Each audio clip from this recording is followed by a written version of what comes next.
Hello guys, good morning. তো আমি এখন যাচ্ছি আর্ট করাতে। দেখো তুমি বাইরেটা এত এত কুয়াশা পড়েছে। তো এখন আমি বাড়ি চলে এসেছি আর্ট করিয়ে টরিয়ে। তো মা আমাকে বললো যে আমি দোকানে আছি, এই যে এগুলো আছে কপির তরকারি আর ডালটা আছে, ওটা দেখিস। ঠিক আছে মা, যাও, আমি দেখে নিচ্ছি। কিন্তু আমার যে এত সর্দি লেগেছে, এইদিকে ডাল যে পুড়ে যাচ্ছে সেটার গন্ধ আমি বুঝতেই পারিনি। তো আমি আমার মতো নেড়ে যাচ্ছিলাম, পরে যখন হালকা হালকা গন্ধ পেয়েছি তখন গ্যাসটা অফ করে দিয়েছি। গ্যাসটা অফ করার পর মা যখন দোকান থেকে ফিরলো তখন ডালটার এইরকম অবস্থা দেখে আমাকে যা বকালো তো যাই হোক।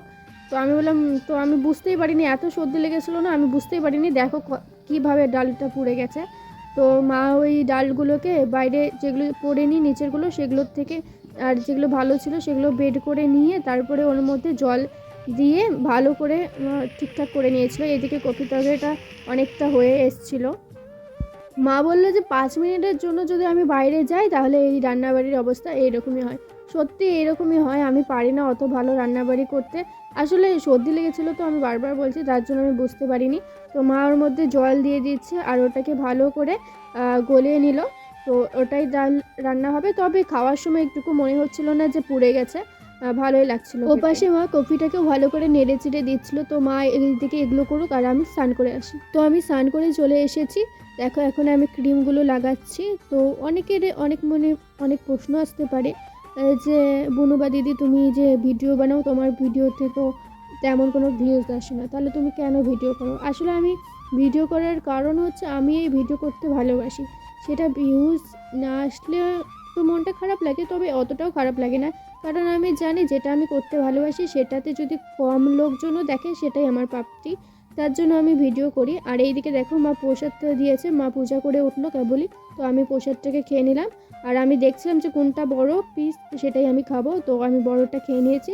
আর এইদিকে তোমাদের একটা কাণ্ড দেখায়, এই দেখো এইটা আমার মায়ের ফোন, যেটা আগে আমার ফোন ছিল, এখন আমি মাকে দিয়ে দিয়েছি। আর এই ফোনটার এইরকম প্রবলেম হয়, এই যে অ্যাপটা দেখছো এটা স্যামসাং ইন্টারনেট অ্যাপ হয়তো সম্ভবত। তো এই অ্যাপটা না, মানে এই অ্যাপটা বলে না, এই ফোনটাতে মানে এরকম একা একাই জিনিস চলতে থাকে, মানে ভূতের কাণ্ড যেটা বলে সেটা। তো এখন আমি যত কাপড় ছিল সব গুছিয়ে নিচ্ছি, কারণ বিকেল হয়ে গেছে। সব কাপড় উঠিয়ে যত কাপড় ছিল তত সব উঠিয়ে হচ্ছে ঠিকঠাক করে নিলাম।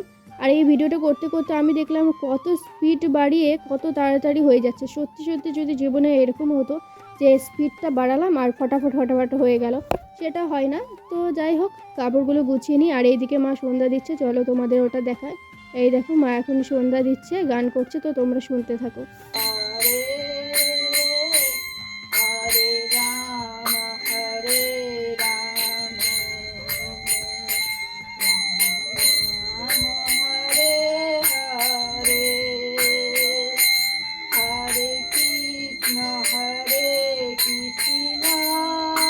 তো আমার মায়ের কীর্তন তোমাদের কেমন লাগলো অবশ্যই কমেন্টে জানিও। তো এখন আমি গরম জল খাচ্ছি, কারণ আমার খুবই ঠান্ডা লেগেছে, তো তার জন্য ঠান্ডা জল খেতে পাচ্ছি না। তো ফ্ল্যাক্সে গরম জল ছিল, আমি সেটাই খাচ্ছি। তো খাই, তোমরা দেখতে থাকো। আর আমি বলবো তোমরাও অবশ্যই এখন এই শীতের টাইমটুকু গরম জল খেয়েও, খুব আরাম দেয়। তো আমি খেয়ে নিচ্ছি এখানে দেখো।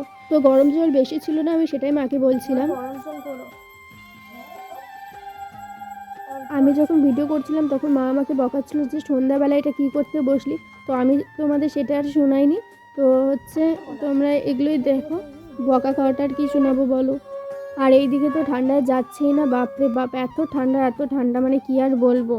আর যাদের টিনের ঘর তারা ভালো করে বোঝে যে শীতের সময় ঠান্ডাতে তাদের কি কষ্ট হয়। যেমন শীতে কষ্ট তেমনই গরমে কষ্ট। যাদের টিনের ঘর আছে তারাই একমাত্র বুঝতে পারবে। আমার কাছে দুটো চকলেট আছে, কিন্তু আমি এখন খাবো না সন্ধ্যাটার জন্য। তো সন্ধ্যাটা পার হয়ে গেলে তারপরে আমি খাবো। আর তোমাদের যে ফোনে ডিস্টার্বটার কথা দেখাচ্ছিলাম সেটা এই ফোনটা, এটা হচ্ছে স্যামসাংয়ের J3 Pro। এই ফোনটার এরকম প্রবলেম হয়। তো যাই হোক, ভিডিওটা তোমাদের কেমন লাগলো তোমরা অবশ্যই জানিও। ভিডিওটা ভালো লাগলে চ্যানেলটাকে সাবস্ক্রাইব করে ভিডিওটাকে একটা লাইক করে দিও। টাটা, বাই বাই, দেখা হচ্ছে আবার নতুন কোনো ভিডিওতে।